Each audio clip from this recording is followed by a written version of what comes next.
णमोऽर्हन्ताडं णमो सिद्धाडं णमो आर्याडं णमोऽध्यायाडं णमो लोये सव्यसाहुडं मङ्गलं भगवानुवीरो मङ्गलं गौतमो गणी मङ्गलं कुन्दकुन्दार्यो जैनधर्मोऽस्तु मङ्गलं सर्वमङ्गलमाङ्गल्यं सर्वकल्याणकारकं प्रधानं सर्वधर्माणां जैनं जयतु शासनं वन्दितु सव्यसिद्धे धोयममलमणो एवं गतिं पत्ते वोच्छामि समयपाहुड निणमो सुध केवली भणिदम्।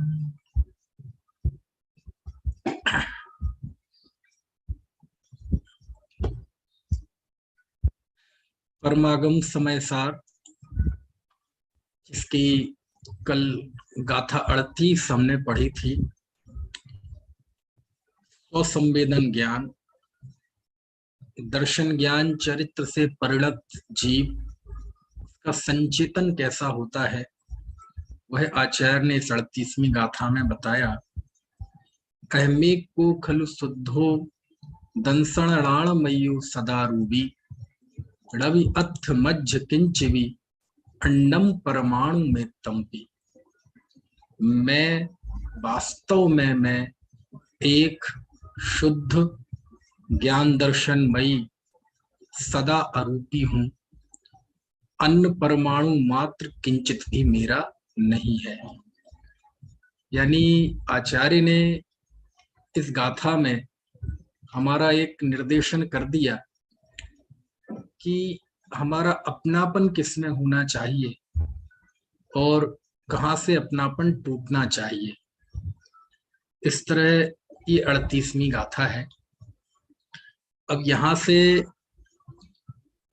कल आखिरी में मैंने बताया था कि आचार्य कुंद ने तो मन में एक पूरी विषय की प्लानिंग रखते हुए, है ना, बिल्कुल सिलसिलेवार ये गाथाएं लिखी।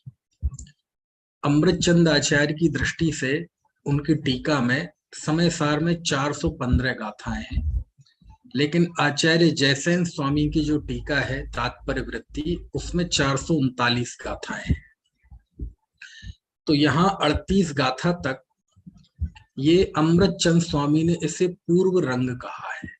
क्या कहा है? पूर्व रंग, क्योंकि उन्होंने इस समय सार को एक नाटक के रूप में देखा। यानी समय सार की विषय वस्तु को समझाने के लिए उन्होंने एक इसे नाटक के रूप में प्रस्तुत किया, प्रेजेंट किया, है ना। और यही कारण था कि अमृत कुंद देव ने तो ऐसा सोचा भी नहीं होगा कि इसे कोई नाटक के रूप में देखेगा, लेकिन अमृतचंद स्वामी का ये विशिष्ट दृष्टिकोण है, उनका अपना एक विशिष्ट, है ना, अनुराग है, विशिष्ट प्रतिभा है कि उन्हें समय सार में नाटकीय तत्व दिखे, और उन्होंने इसे एक नाटक के रूप में देखा और इसे अंकों में विभाजित किया। और अंकों में विभाजित करने के बाद उन्होंने बाकायदा, है ना, इन अंकों के नाम भी दिए, है ना, कि जीवाजीव, है ना, अधिकार। ये अधिकार नाम तो कब कैसा चल पड़ा कुछ नहीं पता, लेकिन जब हम अमृतचंद आचार्य की टीका में जाते हैं तो वो अंत में यही लिखते हैं कि ये यहाँ अंक पूरा हुआ, है ना। देखो, जैसे ये जीवाजीव अधिकार के बाद लिखा उन्होंने, इति श्रीमद अमृतचंद सूरी विरचितायाम समय सार व्याख्यायाम आत्मख्यातौ जीवाजीव प्ररूपकः प्रथमो अंक, है ना। 68 गाथा के बाद उन्होंने इसे प्रथम अंक कहा, ऐसे अंक कहा है ना। लेकिन अब अंक शब्द उतना प्रचलित नहीं है, अब सबकी जुमा पे अधिकार ही चढ़ा हुआ है ना। तो यहां तक पूर्व रंग माना है। जब हम जयसेन स्वामी के चरणों में जाते हैं और उनकी तात्पर्य वृत्ति टीका देखते हैं, तो उन्होंने यहाँ तक उनके जो शुरुआत की गाथाओं में जो उन्होंने नामकरण किया है उसमें थोड़ी भिन्नता है। आचार्य जयसेन ने प्रारंभ की 12 गाथाओं को, अब ये 12 गाथाएं यहाँ चूंकि हम अमृत चंदाचार्य के क्रम से ज्यादा परिचित हैं, इसलिए 12 गाथाएं कह रहा हूं। लेकिन चूंकि जैसेन आचार्य की टीका में गाथाएं ज्यादा है, तो यहाँ जो 12वीं गाथा आती है, शुद्धो शुद्धा देशो णादब्बो परम भाव दर्शी ही, है ना, तो ये गाथा जैसेन आचार्य की टीका में 14वें नंबर की गाथा है। उसके बीच में 2 गाथाएं और आई हैं जो अमृत चंदाचार्य की टीका में नहीं है, तो वो 14 गाथाओं को उन्होंने कहा है पीठिका। क्या कहा है? पीठिका। ठीक है ना, पीठिका कह लो, भूमिका कह लो, समय सार की। उसके बाद जो यहाँ 13वीं गाथा है, जैसेन आचार्य की टीका में 15वीं गाथा है, भूदत्थेड़ा विगदा जीवा जीवाय पुण्य पावम चा आसव संबर निज्जर बंधो मोखो या सम्मतम। तो वो जो 15वीं गाथा है अमृत चंदाचार्य की टीका में, जो 13वीं गाथा है, तो शुरुआत में जल्दी ही ये 2 नंबर का फर्क आ जाता है। तो उस गाथा को उन्होंने कुछ नहीं कहा, है ना, मतलब एक तरह से उस पीठिका में भी नहीं लिया, और इसके आगे की गाथा से, मतलब 14वीं गाथा जो पස්සदी अप्पाणम, और अमृत चंद जैसेन आचार्य की टीका में वो 16वें नंबर की गाथा है। तो वहां से लेकर यहां तक जो हमने कल गाथा पढ़ी, अहमेक को खलु शुद्धो, बीच में और कुछ गाथाएं आती हैं जो अमृत चंदाचार्य की टीका में नहीं है। तो यहाँ जो 38वां नंबर है जैसे अमृत चंद स्वामी की टीका में, इसी गाथा का जैसेन आचार्य की टीका में नंबर है 43। ठीक है, तो पहली 14 गाथाओं को तो अमृत चंद स्वामी ने कहा पीठिका, और 16वें नंबर की गाथा जो पස්සदी अप्पाड़म से लेकर कल जो हमने गाथा पढ़ी है ना, इन 28 गाथाओं को कहा उन्होंने जीव अधिकार। क्या कहा? जीव अधिकार। अब बीच में बच गई एक गाथा, 13वीं गाथा, यानी इनके हिसाब से 15वीं गाथा भूदत्थेड़ा विगदा, उसको उन्होंने कुछ नहीं कहा, है ना, उस पर इस तरह की कोई टिप्पणी नहीं की। तो मैं ये बताना चाहता हूं कि यहाँ जो नामकरण है उसमें थोड़ा फर्क है। कुंद स्वामी ने तो, आचार्य ने तो, मूल सूत्रकर्ता ने तो कोई ऐसे नाम दिए नहीं, लेकिन टीकाकारों ने इसके नाम में थोड़ा सा फर्क है। अमृत चंदाचार्य इन 38 गाथाओं को कहते हैं पूर्व रंग, और जयसेन स्वामी उनकी टीका में 5 गाथाएं और एक्स्ट्रा हैं, तो ये 43 गाथा में पहली 14 गाथाओं को तो कहते हैं पीठिका, बाद की 28 गाथाओं को कहते हैं जीव अधिकार। ठीक है, और बीच में बच गई एक गाथा, है ना, तो उसे वो कुछ नहीं कहते। समझ में आया ना? तो ये थोड़ा सा फर्क है। अमृत चंद आचार्य ने इसे पूर्व रंग कहा, और अब 39 गाथा से लेके 68 गाथा तक आगे की 30 गाथाओं को उन्होंने नाम दिया है जीवाजीव अधिकार, है ना। जीवाज अधिकार तो नाम नहीं दिया उन्होंने, है ना, जीवाजीव रूपक प्रथम अंक कहा, तो अब वो हमारी सबकी जुमा पे जीवाजीव अधिकार चढ़ा हुआ है। ठीक है, तो ये 38 गाथा में यहाँ पूर्व रंग समाप्त होता है। अब वो चूंकि जुबान पे अमृत चंदाचार्य की भाषा चढ़ी हुई है, इसलिए मुंह पे नंबर वगैरह, गाथाओं के नंबर भी वही बोलने में आते हैं, है ना। लेकिन आप समझ लेना कि यदि हम जैसेन आचार्य का भी कुछ बताते हैं तो हमें नंबर अमृत चंदाचार्य का भूलना पड़ता है, क्योंकि हम भी उसको रचे बसे हैं और आप भी उसी में रचे बसे हैं, है ना। तो 38 गाथा तक आते आते ये आचार्य ने पूर्व रंग पूरा किया। अब जरा यहां समझना पड़ेगा कि ये पूर्व रंग नाम क्यों पड़ा। ठीक है, हम ये थोड़ा सा इसकी भूमिका बता दें, पूर्व रंग शब्द के अर्थ की, और आगे जो हम 32वां कलश आज पढ़ने वाले हैं उसकी थोड़ी सी भूमिका, क्योंकि उसके बिना इस कलश का वो आनंद नहीं आएगा। क्योंकि कल मैंने आपको कहा था कि ये 32वां कलश एक शाही स्नान है। क्या है? शाही स्नान है, क्योंकि इसमें स्नान की बात है, डुबकी लगाने की बात है ना। तो वो शाही स्नान तक पहुंचे हम। तो शाही स्नान तो लोक में जो शाही स्नान है उसका तो एक सीमित अर्थ है, लेकिन इस गाथा, इस कलश में जो शाही स्नान है वो गजब है ना। उसमें सारे लोक का आह्वान किया गया है, दुनिया के सभी जीवों को आमंत्रित किया गया है। काय के लिए? डुबकी लगाने के लिए। किसमें डुबकी लगाने के लिए? ज्ञान सागर में डुबकी लगाने के लिए। तो उस कलश तक हम पहुंचे, उसके पहले थोड़ी सी आपको तकनीकी जानकारी, कुछ टेक्निकल है ना, वो बातें पता होना चाहिए आपको कि आचार्य अमृतचंद इन 38 गाथाओं को क्या नाम देते हैं। एक बार बोल के बताना आप लोग, क्या नाम देते हैं?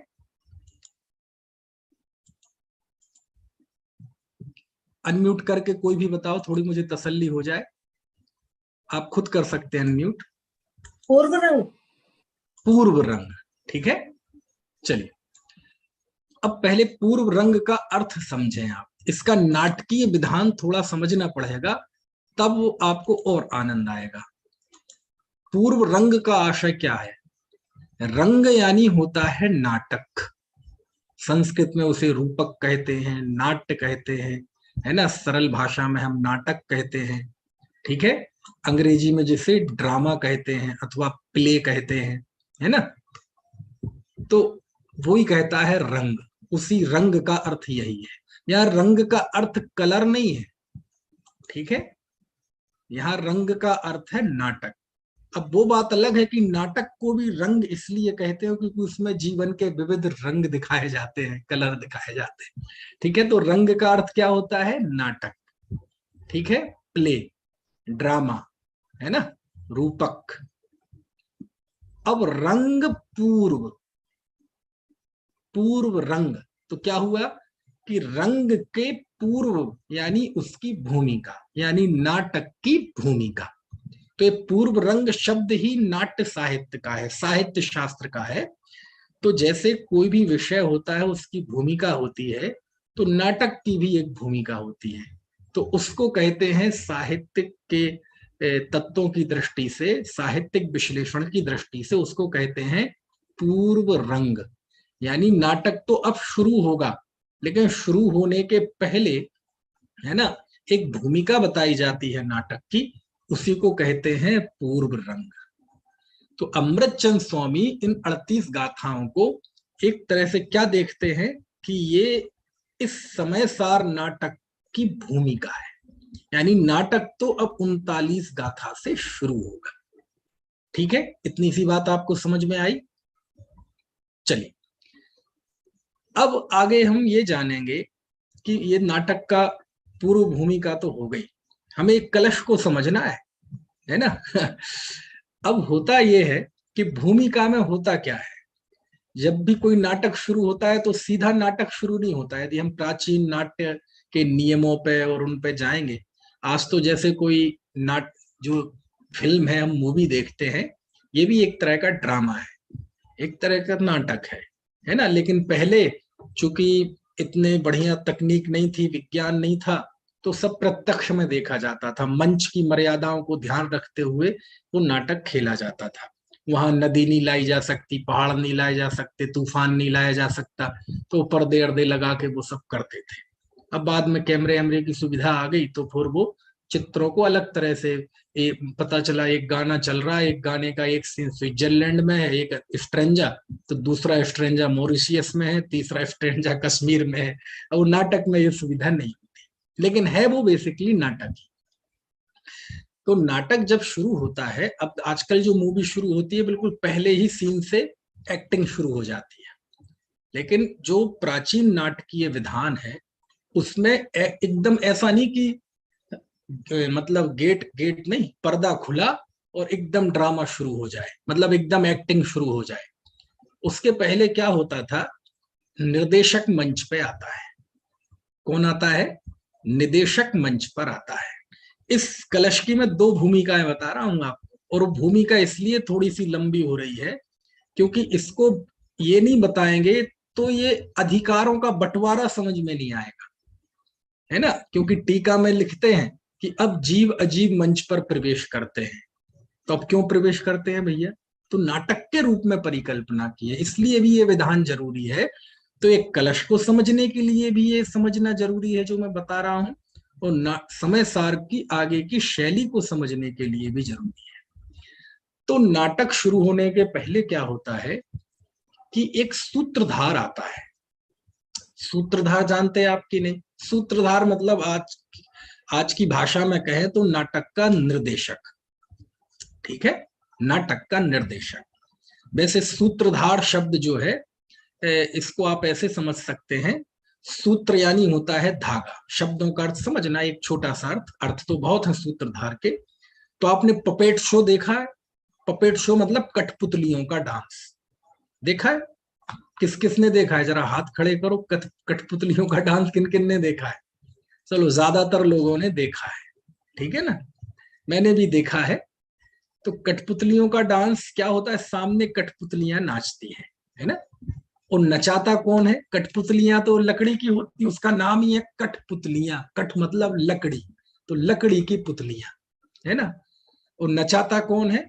ऊपर एक बैठा रहता है ना, एक व्यक्ति, वो उंगलियों में धागे बांधे रहता है, तो वो नचाता है। दिखाई कौन देता है? कठपुतलियां।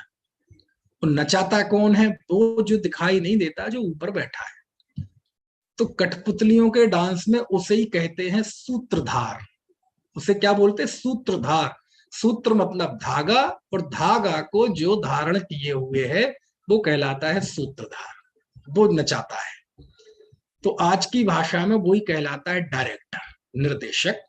वही पूरा नाटक बताता है, कैसे खेलना, क्या करना, ये करना, वो करना। समझ में आया ना? जब वो गरीब की झोपड़ी दिखाई जाती है तो पूरा बताया जाता है कि ये झोपड़ी बनाओ, ये लोटा गिराओ, ये खाट है साबुत लाए हो तो जरा ऐसे तोड़ो। समझ में आया ना? ऐसे सब बताया जाता है। एक्ट्रेस है, भले ही वो कैसे भी हो, लेकिन उसे जरा झाड़ फन्नूस की तरह दिखाओ, बाल बिखारो, है ना? गोरी है तो उसे काली करो। जो भी है। तो डायरेक्टर जो होता है वो समझ लो, है ना, वो सूत्रधार है। तो आज की भाषा में हम उसे कहते हैं, आज के चलचित्र मूवी की भाषा में डायरेक्टर, और नाटक की भाषा में वो कहलाता है सूत्रधार।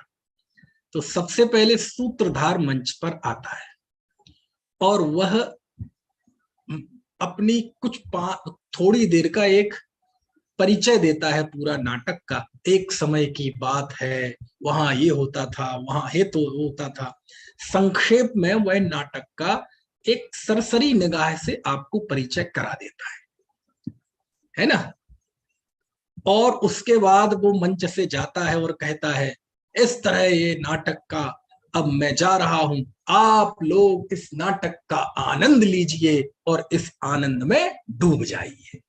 ऐसा वह सूत्रधार संक्षेप में नाटक का परिचय देके, कौन इस नाटक के रचयिता है, क्या इस नाटक में है, इस नाटक का उद्देश्य क्या है, ये सब बताने के बाद वह मंच से चला जाता। उसके बाद वो नहीं आता। कोई विशेष विधान में आ जाए तो आ जाए, लेकिन मुख्यतः वहां तक उसकी भूमिका रहती है। उसके बाद वो मंच से चला जाता है, ये कैसे कहते हुए, आप सभी का स्वागत है और अब आप इस नाटक का आनंद लीजिए। ऐसा सबको आह्वान करता है। ठीक है। 38 गाथाओं में आचार्य ने देखो क्या क्या बता दिया। अपना संकल्प बता दिया कि मैं भगवान आत्मा दिखाऊंगा। शुद्ध नय के से जो आत्मा को अबद्ध स्पृष्ट जानता है वह समस्त जन शासन को जानता है ना? ज्ञानी का संचेतन बता दिया मैं, एक शुद्ध ममत्वहीन। 38वीं गाथा। तो अमृतचंद स्वामी को लग रहा है कि आचार्य ने समय सार की पीठिका में संक्षेप में समय सार तो बता ही दिया है ना। अब तो नाटक शुरू होना है। अब नाटक शुरू होगा तो जीव अजीब आएंगे। समझ में आए ना? फिर कर्ता कर्म मंच पर आएंगे, वो ड्रामा दिखाएंगे। इस बीच ये कलश लिखते हैं अमृतचंद आचार्य। समझ में आया ना? इस बीच ये कलश लिखते हैं कि अब डायरेक्टर इस मंच से जा रहा है और अब आपको बस इस नाटक का आनंद लेना है। तो अमृतचंद आचार्य यानी डायरेक्टर के रूप में समझ लो, इस कलश के जरिए सारे सभा में बैठे हुए श्रोताओं का आह्वान करते हैं, आओ आओ इसका आनंद लो। एक तो इस तरह से देखो। अब एक दूसरा जो है वो मैं बताता हूं, जो कि पंडित जयचंद जी छावड़ा ने लिखा है। इसकी जो 38वीं गाथा के बाद जो उन्होंने भाषा वचनिका लिखी है, आपके पास जो भी शास्त्र होगा उसमें वो है, लिखी हुई है। पंडित जयचंद जी छावड़ा कहते हैं कि जब नाटक चल रहा था तो नाटक के इस दृश्य तक आते आते वह सम्यक, कोई सभा में बैठा हुआ जीव था, वह प्रतिबुद्ध हो गया, ज्ञानी हो गया। समझ में आए ना? क्योंकि नाटक चल रहा है मंच पे, जीव अजीब वो सारी बातें हो रही हैं, तो देखने वाला कौन है? सम्यक दृष्टि पुरुष है और बाकी की सभा है। तो उस दृश्य को देखकर कोई जीव सम्यक दृष्टि ज्ञानी धर्मात्मा हो गया, आनंदित हो गया, उसे लगा कि मेरा जीवन सफल हो गया। तो वह बाकी जीवों को कहता है, अरे भैया देखो, ये है धर्म, ये है वस्तु का स्वरूप, आप लोग भी इसका आनंद लो। कुछ बात समझ में आ रही है कि नहीं? ऐसा ये कलश है, यानी ये आह्वान करता है, इस सारी जगत के जीवों को आह्वान करता है ना, उसको आमंत्रित करता है, इनविटेशन देता है, वेलकम करने के लिए तैयार है। अब क्या है वो आह्वान? वो इस कलश में। ठीक है, आपको भूमिका समझ में आ गई कलश की? अब जरा कलश पढ़ते हैं।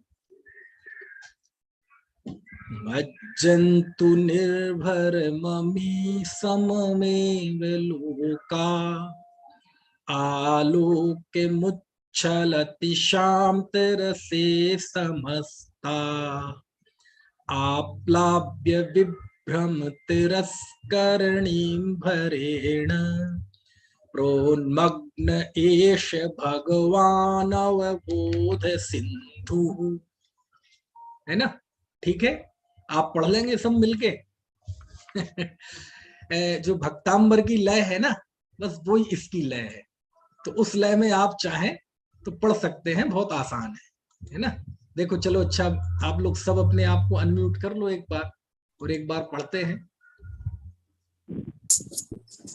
मज्जन्तु निर्भर ममी सममेव लोका, आलोकमुच्चलति शांतरसे समस्ता, आप्लाव्यविभ्रमतिरस्करणीं भरेण, प्रोन्मग्न भगवान अवबोध सिंधु। क्या कलश है! लिखते हैं आचार्य। देखो समझना पड़ेगा अब, ये चूंकि संस्कृत के कलश, इनका अन्वयार्थ ऐसा सीधा सीधा नहीं होता कि पहले अक्षर से अर्थ कर दिया जाए। देखो क्या लिखते हैं। सबसे पहले शब्द का अर्थ आप जरूर अभी समझ लो। मैं कह रहा था ना, शाही स्नान। मज्जन्तु, ये मज्जन्तु क्या होता है? मज्जन्तु मतलब एक अब अनुवाद करेंगे तो वो ही आएगा, स्नान, है ना? और तू भवतु भवताम भवंतु, किसी एक व्यक्ति को आदेश देना हो तो होगा, है ना, मज्जतु। लेकिन सबको आदेश देना हो तो मज्जन्तु, सब लोग स्नान करो। ठीक है? लेकिन स्नान करना मतलब क्या? स्नान तो कई तरह से होता है। एक ऐसा भी स्नान होता है जो अनेक लोग ठंड के दिनों में करते हैं, भीषण ठंड के दिनों में, कौआ स्नान। समझ में है ना? थोड़े से सिर पे पानी डाल लिया, थोड़ा सा गीला कर लिया, मुंह हाथ धो लिए, बोले हो गया स्नान। ऐसा भी स्नान होता है कि बस 2-4 मग्गे डाल लिए, बस फॉर्मेलिटी सी। ऐसा भी स्नान होता है, मग्गे बाल्टी से, कई लोग शावर से नहाते हैं। ऐसा भी स्नान होता है कि कोई नदी में भी जाता है तो वहां भी बाल्टी लेके जाता है, स्विमिंग पूल में भी बाल्टी लेके जाए। है सब स्नान की वैरायटी। लेकिन यहाँ कौन सा स्नान है? यहाँ स्नान इस तरह का स्नान नहीं है। यहाँ इस तरह का स्नान है कि बिल्कुल आकंठ डूब जाना, डुबकी लगाना जिसे बोलते हैं, पूरी तरह से पानी में डूब जाना, उसको कहते हैं सब लोग डुबकी लगाओ। मज्जन्तु, सब लोग डुबकी लगाओ। समझ में आया ना? इसका नाम है मज्जन्तु। कौन डुबकी लगाओ? कैसे लगाएं? तो आचार्य कहते हैं एष, एष मतलब यह, एष मतलब यह, है ना, यह, है ना। मेरी तरफ देखो जरा बहुत ध्यान से। एष मतलब यह, भगवान अवबोध सिंधु। अवबोध यानी होता है ज्ञान, सिंधु यानी होता है सागर, दरिया, और भगवान, यह ज्ञान का सागर भगवान आत्मा, इसमें डुबकी लगाओ। अभी रुक जाओ, अभी इतने में नहीं। ज्ञान का सागर यह भगवान आत्मा, यह मतलब यह शास्त्र की तरफ उंगली, ये नहीं, ये भगवान आत्मा। समझ में आया? आचार्य अमृत चंद देव कह रहे हैं भले यह, लेकिन ये यह नहीं है, ये अहम, मैं भगवान आत्मा, मैं ज्ञान का सागर भगवान आत्मा। समझ में आया ना? तो यहां तो आचार्य अमृत चंद आह्वान कर रहे हैं, आओ आओ आओ, इस ज्ञान सागर में डुबकी लगाओ। लेकिन इस ज्ञान सागर में मतलब इस ज्ञान सागर में नहीं, इस ज्ञान सागर में। समझ में आया ना? कहा जा रहा है ना, अन्य पुरुष में, लेकिन ग्रहण करना है ना, उत्तम पुरुष में। कहा जा रहा है थर्ड पर्सन में, और ग्रहण करना है स्वयं में, है ना। एश, यह मतलब प्रत्यक्ष, यह मतलब ये प्रत्यक्ष, प्रत्यक्ष मानो कुंद कुंद देव ने हाथ पे रख दिया भगवान आत्मा। क्या कहा? समझ में तो नहीं आया? क्या कहा? कुछ समझ में आया? क्या कह रहे हैं आचार्य? एश, यह मानो कुंद कुंद देव ने इन 38 गाथाओं में ऐसा हाथ पे रख दिया, जैसे कोई है ना बिल्कुल सामने खड़ा कर दे, देखो ये। तो ऐसे ही कह रहे हैं, यह ज्ञान का सागर भगवान आत्मा, यह ऐसा प्रत्यक्ष, यानी जब हमने पढ़ना शुरू नहीं किया था तब परोक्ष था। क्यों परोक्ष था? उस समय हमने काम भोग बंद की कथा सुनी थी, परिचय किया था, अनुभव किया था, इसलिए दुर्लभ था। लेकिन आचार्य ने पीठिका में बता दिया ये है समय सा, और संचेतन का स्वरूप भी बता दिया। अहमेक को खलु शुद्धो दंसणाणमय्यो सदा रूबी। आचार्य कहते प्रत्यक्ष आ गया भैया, ये दिखा दिया भगवान आत्मा। तो आचार्य कहते हैं एश भगवान अवबोध सिंधु, यह प्रत्यक्ष ज्ञान का सागर भगवान आत्मा। समझ में आया? क्या लिखा कलश में? एश भगवान अवबोध सिंधु। देखो भगवान बुला रहे कि नहीं? कितने, यानी देखो कैसी कैसी कुटेव पड़ी रहती है। कितने जीवों को भगवान शब्द से, किसी को कहें भगवान आत्मा, तो उसे उससे न जाने कैसी कैसी गंधें आने लगती हैं। देखो अमृत चंद देव कैसे कह रहे, भगवान अवबोध सिंधु, एश भगवान अव सिंधु अवबोध सिंधु, यह ज्ञान का सागर भगवान। समझ में आए ना? ज्ञान का सागर भगवान, ये ज्ञान का सागर जो कुंद कुंद देव ने बताया। अब केवल ज्ञानी ज्ञान के सागर हैं, ये तो जीव आज तक मानता आया है, लेकिन मैं ज्ञान का सागर हूं ये नहीं मानता। केवल ज्ञानी भगवान है ये तो मानता आया है जीव, लेकिन मैं भी भगवान हूं इसकी कभी खबर नहीं रही। तो अमृत चंद देव कह रहे हैं अब तो दिखा दिया ना कुंद कुंद ने देव ने। तो कहते एश भगवान अवबोध सिंधु, यह प्रत्यक्ष, यह प्रत्यक्ष। अब एक कहते जाओ प्रत्यक्ष, प्रत्यक्ष तो वह अनुभूति में ही होता है।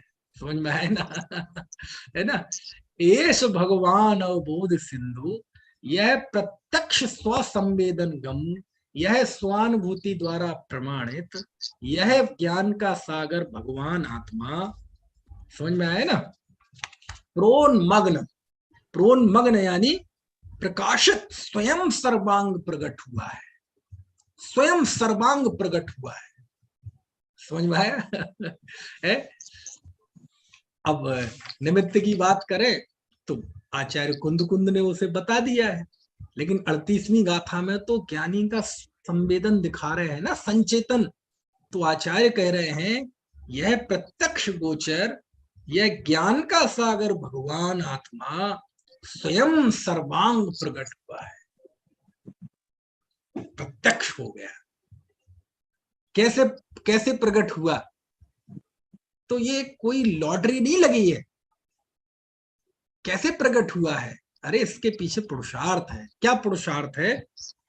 आप प्लाव्य विभ्रम तिरस्करणीम भरेण, विभ्रम रूपी जो तिरस्करणी है, तिरस्करणी मतलब होता है जैसे कोई वस्तु है तो हम पर्दा ढांक देते ना, पर्दा लगा देते हैं किसी के आगे, तो पर्दे के कारण वो चीज बिल्कुल छुप जाती है, दिखाई नहीं देती। समझ में आया ना? है? तो पर्दा हटा दो। अब देखो इतना बड़ा समुद्र है, इतनी बड़ी दुनिया है, और आंखों के सामने 4x4 का पर्दा कोई लगा दे।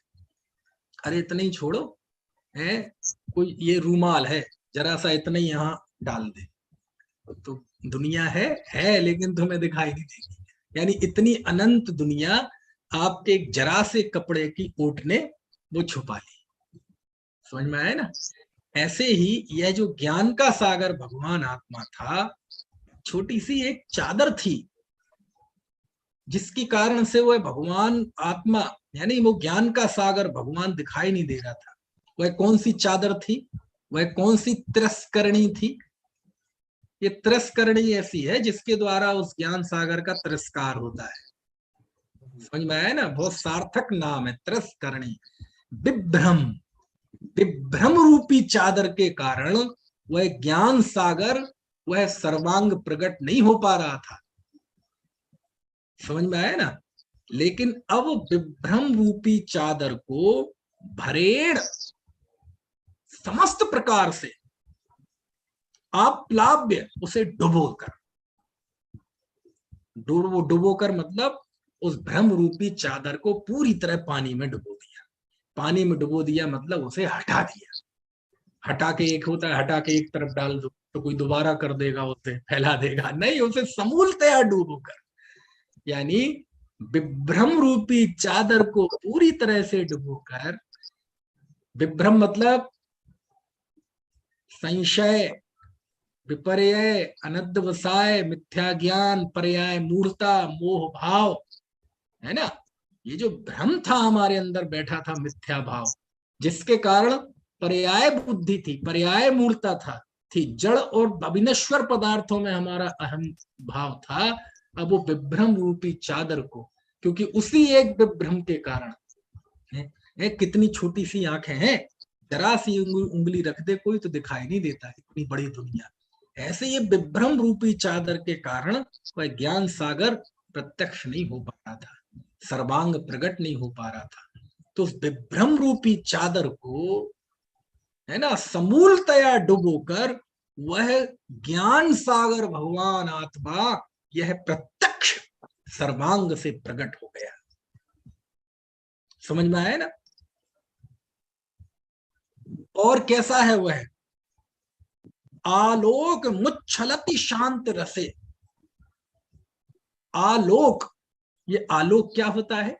यह आलोक मतलब प्रकाश नहीं है, आलोक मतलब लोक पर्यंत, लोक पर्यंत जो उछल रहा है, क्या? शांत रस। आलोक पर्यंत उछलता हुआ जो शांत रस है ना? क्योंकि तो नाटक है ना, तो नाटक में यद्यपि 8 रस आने गए, एक 9वां रस भी है शांत रस।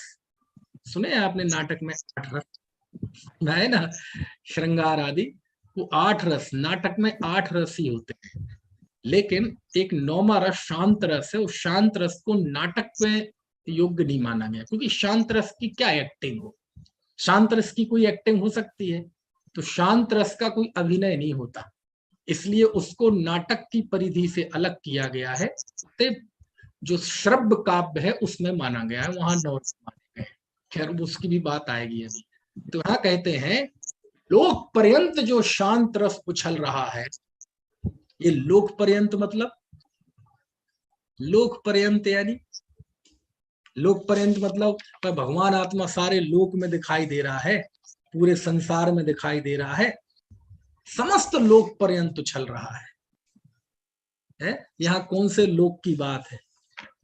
ये 14 राजू उतंग नप लोग पुरुष संतार, ये उसकी बात नहीं है। हमारे सर्वांग में उछल रहा है, चैतन्य लोक में उछल रहा है। समझ में आया ना? द्रव्य क्षेत्र काल भाव में वह शांत रस उछल रहा है, असंख्यात प्रदेशों में उछल रहा है ना? तो क्या करें? वह जो लोक पर्यंत उछल रहा है, उस शांत रस में, किसमें? उस शांत रस में, है ना? समस्ता लोका, समस्त लोक, समम एव, समम मतलब साथ साथ ही, समम यानी एक साथ, और एव मतलब ही, समझ में आया ना? सब लोग एक साथ ही, समझ में आया ना?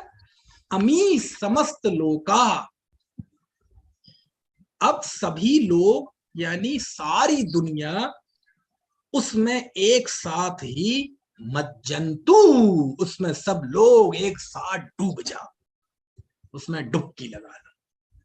ये है आचार्य का आह्वान। अब समझ में आया कलश का अर्थ? समझ में आया ना कि विभ्रम रूपी चादर को समूलता डुबोकर वह ज्ञान सागर भगवान यह सर्वांग प्रकट हो गया, और जिसका शांत रस यानी आनंद लोक पर्यंत उछल रहा है, उस शांत रस में समस्ता लोका, अमी समस्त लोका, क्या मतलब? इसलिए अब समस्त लोक निर्भर, निर्भरम, निर्भरम मतलब बिल्कुल पूरी तरह से, पूरी तरह से, कोई मन में संदेह नहीं, कोई दुविधा नहीं, पूरी तरह से समम एव एक साथ ही, मज्जंतु उस शांत रस के सागर में, ज्ञान में सागर में एक साथ सब लोग डूब जा। समझ में आ रहा है? कितना गजब कलश है। यानी अमृत चंद देव मानो डायरेक्टर की ओर से बोल रहे हैं कि आचार्य ने बता तो दिया, भगवान आत्मा प्रत्यक्ष करा दिया ना ज्ञान का सागर, अब हमारी जिम्मेदारी क्या है? बोले हमारी जिम्मेदारी यह है कि हे जगत के जीवो, समस्त जीव, पूरा लोग एक साथ बिल्कुल पूरी तरह से उस शांत रस में डूब जाओ। क्या बात है! यही तो आचार्य कुंद कुंद देव कह रहे थे कि मैं तुम्हें एकत्व विभक्त आत्मा दिखाऊंगा, और जब मैं दिखाऊं तो तुम उस अनुभव से प्रमाण कर लेना। अमृत चंद देव आह्वान कर रहे हैं कि आचार्य ने एश एश प्रोग्न मना, यह सर्वांग रूप से अवबोध सिंधु ज्ञान का सागर भगवान प्रकट हो गया। अब क्या रहा कहने के लिए? सब प्रकट हो गया। विभ्रम की चादर को पूर्णतः डुबो दिया, कहीं मन में कोई संदेह नहीं, कोई संशय नहीं, कोई विपर्य नहीं, कोई अनद्धवसाय नहीं, निशंकता के साथ वह ज्ञान सागर भगवान प्रत्यक्ष प्रकट हो गया, सर्वांग से प्रकट हो गया। तो ऐसे लोक पर्यंत उछलते हुए, आलोक मुच्छलती, लोक पर्यंत उछलते हुए शांत रस, इस शांत रस में अमी समस्त लोका, अब समस्त लोक समम एव एक साथ ही, निर्भरम पूरी तरह से, कोई मन में कचास ना रहे, पूरी तरह से मज्जंतु आदेश है आचार्य का। मज्जंतु ये लोट लकार का प्रयोग है। भाई साहब विनीत जी दिखाई नहीं दे रहे, कौन से लकार का प्रयोग है? ये लोट लकार का प्रयोग। लोट मतलब आदेश, हे जगत के जीवो सब एक साथ उसमें मज्जंतु डूब जाओ। समझ में आया ना? अब स्नान करने की भाषा में मजा नहीं आता, क्योंकि स्नान करने को वो कौआ स्नान भी होता है, बाल्टी लोटा से भी होता है, सावर से भी होता है।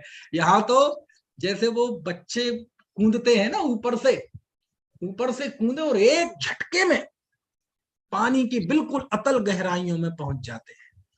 किनारे पे गए, ऐसी नाक बंद की और एकदम पूरे अंतर अतल गहराइयों में डूब गए, यानी कोई भी अंश बाहर न दिखे, पूरी तरह से रग रग चप्पा चप्पा पानी में भीग जाना, उसको कहते डूबना, उसी कहते डुबकी। और उसी को यहाँ कहा है मज्जंतु। ये मज्जंतु घर में नहीं होता, ये मज्जंतु सावर के नीचे नहीं होता, ये बाल्टी मग्गा में नहीं होता, ये काहे में होता है, नदी में होता है। और यहाँ तो नदी की कोई बात ही नहीं है, लोक का जो शाही स्नान है वो नदी में होता है, और ये शाही स्नान कहाँ होता है, सागर में होता है, समुद्र में होता है। और ये कौन सा सागर है, ये शांत ज्ञान सागर है।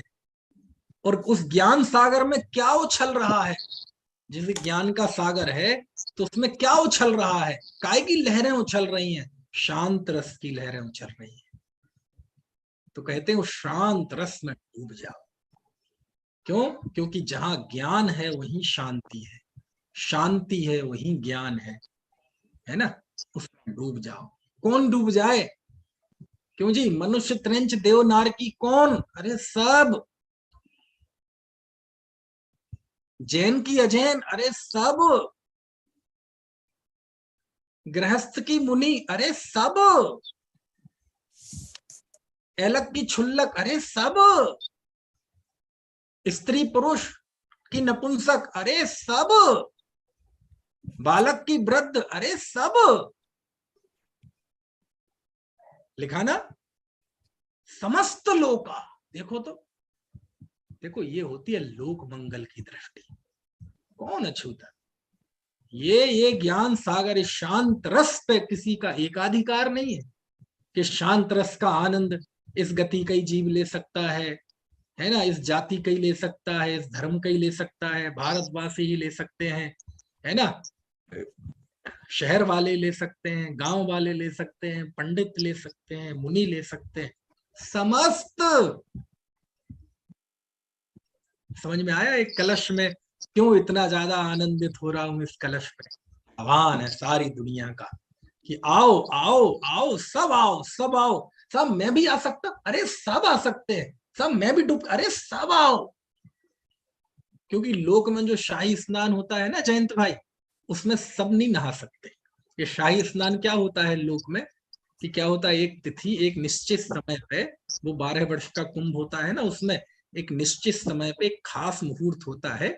उस मुहूर्त में जितने बड़े बड़े साधु संत होते हैं जैनेतरों के, उस मान्यता वाले, महामंडलेश्वर, मंडलेश्वर, पीठ मठाधीश, सब, वो सब एक मुहूर्त में एक साथ डुबकी लगाते हैं। तो उसको कहते शाही स्नान, और उस समय वो ही लगा सकते हैं और कोई दूसरा आम आदमी नहीं लगाए।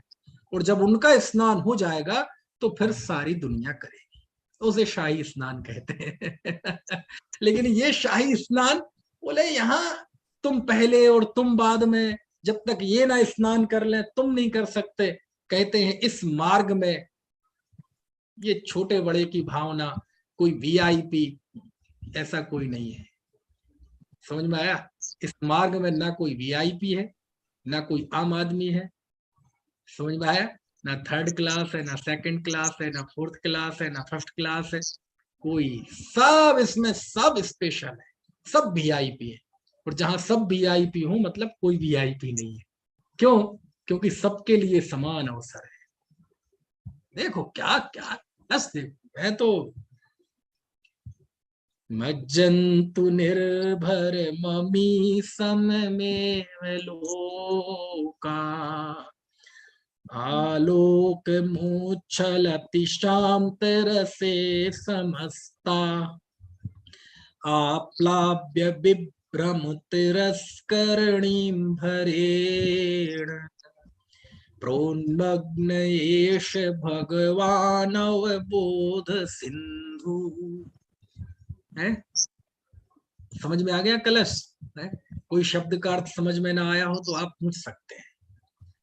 ये है आह्वान, है ये अमृत चंदाचार्य ने ये खास कलश डाल के एक तरह से निर्देशक सूत्रधार कह रहे हैं, आओ आओ आओ, आह्वान। देखो तो क्या क्या गजब है, आह्वान।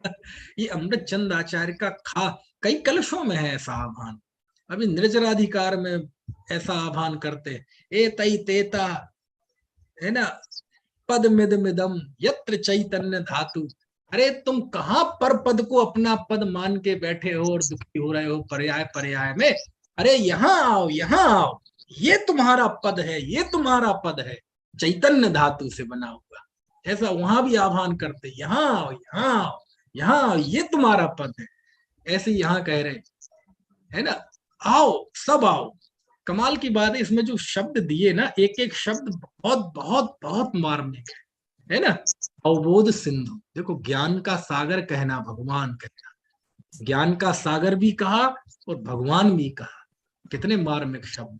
एश, एश मतलब ये, मतलब प्रत्यक्ष गोचर, अब परोक्ष नहीं रहा, अब ये केवल शब्दों में नहीं रहा, अब शास्त्रों में ही नहीं रहा, कहते ये प्रत्यक्ष सर्वांग प्रकट हो गया। कैसे प्रकट हुआ, इसकी एक मेथड है।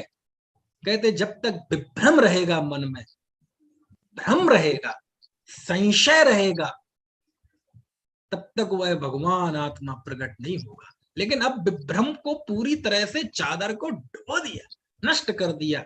अब ये दोबारा मुंह उठाने वाला नहीं है अज्ञान, पर्याय मूर्ता, संशय, सर्वांग प्रकट हो गया। और जब ज्ञान सागर प्रकट होना मतलब शांत आनंद प्रकट होना। और ये आनंद कैसा है, जैसे समुद्र में लहरें उठती हैं ना, ऐसे ये हमारी जो ज्ञान सागर में उठने वाली, मैं कहता हूं सहज ज्ञान की लहरें हैं, सर्वांग में उठ, पूरे चैतन्य लोक में उठ रही हैं। तो क्या करें इस शांत रस में, किसमें, इस शांत रस में, कौन कौन, समस्त लोग। देखो लोक मांगलिक दृष्टि देखो, कौन किस, क्या जाति भेद, क्या वर्ण भेद। अरे आचार्य कह रहे समस्त लोक, समस्त लोक मतलब ये 343 घनराजु प्रमाण लोक नहीं, सारी दुनिया, समझ में आए ना, सारा जगत यानी सभी जीव, जीव, पुद्गल, धर्म, धर्म, आकाश काल। अब यहाँ कोई टेक्निकल वो मत आ जाए कि लोक तो उसे कहते हैं जो 6 द्रव्यमयी हो। अरे समझो जरा, एक काव्य की भाषा है, सारी दुनिया। कहते ना हमने सारी दुनिया देख रखी, तो दुनिया देख रखी मतलब लोगों का स्वभाव जान रखा। तो कहते हे समस्त जीवो, समस्त लोग, सारी दुनिया के व्यक्ति। अब जब ये आनंद लोक पर्यंत उछल रहा है, इसका मतलब जो व्यक्ति जहां है उस इसकी उछलती हुई लहरों में डूब सकता है। यानी ये जो आनंद है, ये मेरे अंदर भी है, आपके अंदर भी है, आपके अंदर भी है, आपके अंदर भी है। यानी दुनिया में जितने लोग हैं सबके अंदर वह ज्ञान सागर अंदर में लहरा रहा है। इसका नाम है, वह सागर लोक पर्यंत उछल रहा है। यानी ऐसा दुनिया में कौन सा जीव है जिस जीव के अंदर, क्योंकि लोक मतलब सारे जीव अभी यहाँ, तो ऐसा कौन सा जीव है जिसके अंदर ये ज्ञान सागर उछाले ना भर रहा हो। इसी को कहते हैं लोक पर्यंत उछल रहा है। सभी जीवात्माओं के अंदर ये आनंद उछल रहा है। तो अब क्या करो, उस शांत रस में सब एक साथ, जब सबके अंदर उछल रहा है तो फिर इंतजार क्यों, मुहूर्त का क्या इंतजार। बोले अष्टानिका में नहीं, सब हम तो अष्टानिका में डुबकी लगाएंगे हम तो 10 लक्षण में डुबकी लगाएंगे, हम तो अष्टमी चतुर्दशी को डुबकी लगाएंगे, समझ में आया ना, हम तो मंदिर में लगाएंगे, हम तो स्वाध्याय करते समय लगाएंगे। कहते हैं जब पूरे लोक पर्यंत आनंद उछल रहा है तो सब, कोई छूटा नहीं, सब आगे पीछे नहीं, एक साथ। समझ में आया ना, एक साथ क्या करो एक साथ क्या करो, डूब जाओ, है ना। कैसे डूब जाओ, अच्छी तरह से डूब जाओ। ऐसा देखो क्या कलश है साहब, क्या कलश है, क्या कलश है ना। ये है देखो आनंद, ये अमृत चंद आचार्य के इन, है ना, पदों को कलश कहते हैं ना, कलश। ये कलश संज्ञा कितनी सार्थक है ना। जैसा उनका नाम है, अमृत चंदाचार्य, ऐसे उनके छंद भी जैसे अमृत से भरे हुए हो, वो लबालब भरे। समझ में आए ना? है? और इनका स्नान भी ऐसे ही होगा, यदि अमृत के कलश का कि बस ऐसा लेके पूरा एक साथ उड़ेल दो, एक साथ पूरे भीग जाए, है ना? है? बढ़िया है। आपको समझ में आया एक एक शब्द का अर्थ? पहले ही शब्द तो देखो, आदमी पहले ही शब्द पढ़ो तो एकदम जिज्ञासा। आचार्य कह रहे हैं मज्जंतु, डूब जाओ। काय में क्या करे, अज्ञानी तो शर्म में ही डूब। लेकिन आचार्य कहते अब हम तुम्हें शर्मिंदगी से बचाना चाहते हैं। समझ में आया ना? शर्म में तो बहुत डूबे, क्योंकि यदि हम तुम्हारा बोले पर्याय का कथन कर दें तो हकीकत में अज्ञानी शर्म से डूब जाए। अडालाकार ने किया है, तास भ्रमण की है बहु कथा, पै कछु कहूं कही मुनि यथा, काल अनंत निगोद मझार, बीत्यो एकेंद्रिय तंतार। हमारी निगोद से लेके सारी दुर्दशा बता दें, कहाँ कहाँ कुकरी सुकरी के पेट में कैसे कैसे गए हो, तो शर्म से डूब जाओगे। लेकिन ये तो आचार्यों की करुणा है, वो शर्म से डूबने के लिए नहीं कह रहे, वो काय में डूबने के लिए कह रहे हैं।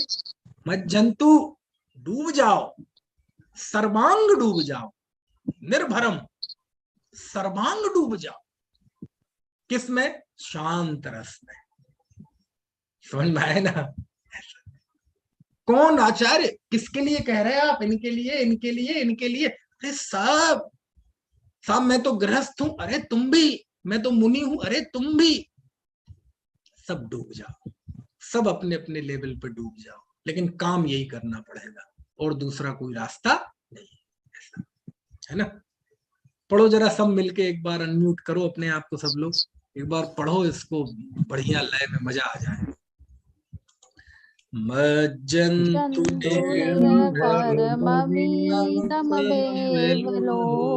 परमवीतमवेवलोका आलोकमोचलति शान्तरसे समस्तः काव्यवेद्यतिरस्करणीं हरेण प्रोन्नत एष भगवानवबोध सिन्धुः। समझ गए आप? चलो इसका हिंदी भी पढ़ते हैं, है ना? देखो मैं शेयर करता हूँ।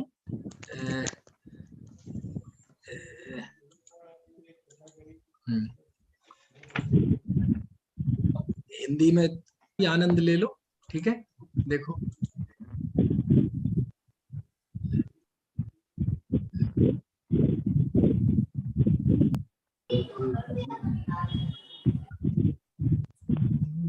देखना, शेयर हो गया? नहीं हुआ?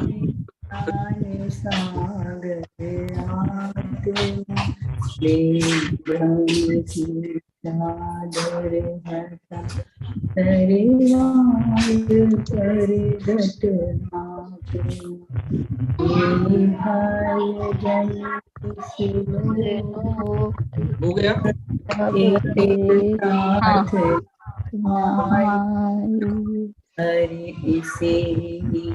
सुख शांत रस से लबालब है ज्ञान सागर आत्मा, विभ्रम की चादर हटा सर्वांग सुंदर आत्मा।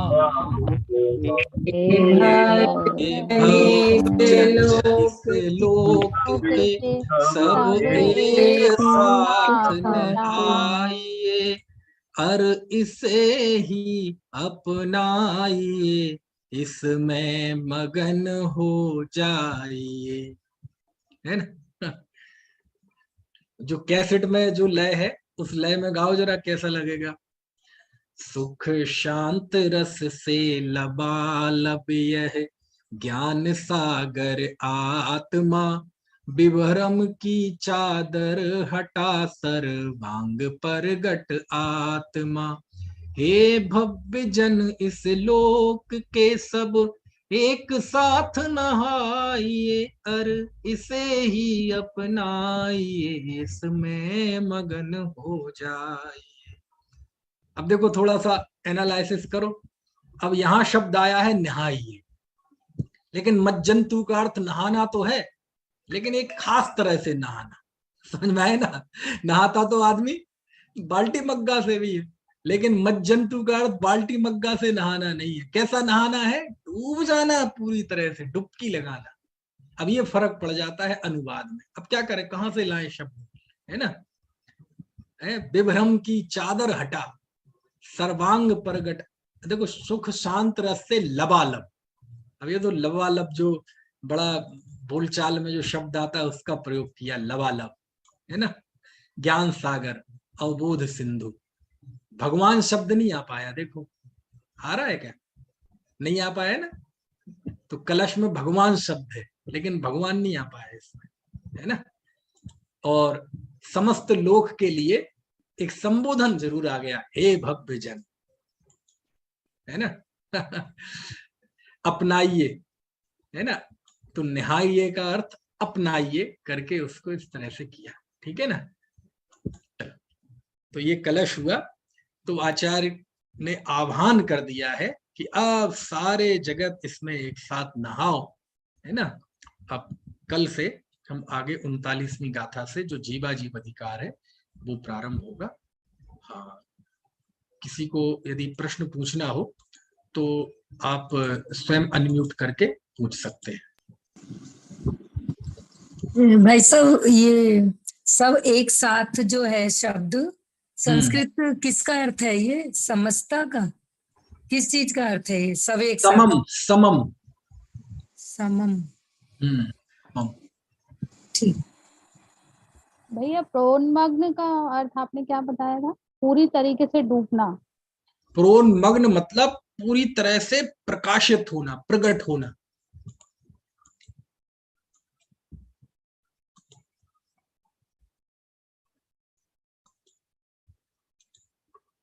भैया भगवान आत्मा यहाँ से आएगा क्या? भगवान, नहीं, भगवान अब बोध आत्मा शब्द सिंधु। तो हम वो जो वहां पे चढ़ा है गाथा में तो शब्द है भगवान, केवल केवल भगवान शब्द है ना?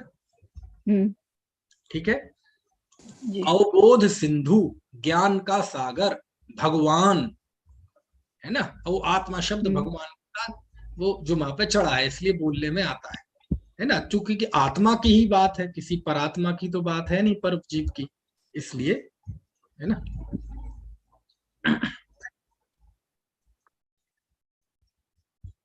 और बताइए, किसी को और कोई प्रश्न हो तो। बहुत अच्छा है ना? कैसा लगा आपको ये कलश? अच्छा लगा ना? आह्वान, है ना? लोक मंगल, लोक इसे कहते हैं, लोक मंगल की दृष्टि, है ना? सारा जगत कल्याण मनाए, है अपन उसमें बोलते मेरी भावना में, सुखी रहें सब जीव जगत के। तो क्या है विधि सुखी रहने की? भाई यही विधि है, सुखी रहे सब जीव जगत के, कोई कभी ना घबरावे, बैर पाप अभिमान छोड़ जग नित्य नए मंगल गावे। घर घर चर्चा रहे धर्म की, धर्म की मतलब वस्तु के स्वरूप की। घर घर चर्चा रहे धर्म की, दुष्कृत दुष्कर हो जावे। और क्या है? ज्ञान चरित उन्नत। ज्ञान चरित उन्नत कर कर अपना अपने मनुष्य नित्य। जन्म फल सब पाओ। चलिए, सबका मनुष्य जन्म सफल हो। जिनवाणी स्तुति। अनंत धर्मणस्तत्त्वं पश्यन्ति प्रत्यगात्मनः, अनेकान्तमयी मूर्तिर्नित्यमेव प्रकाशतम्।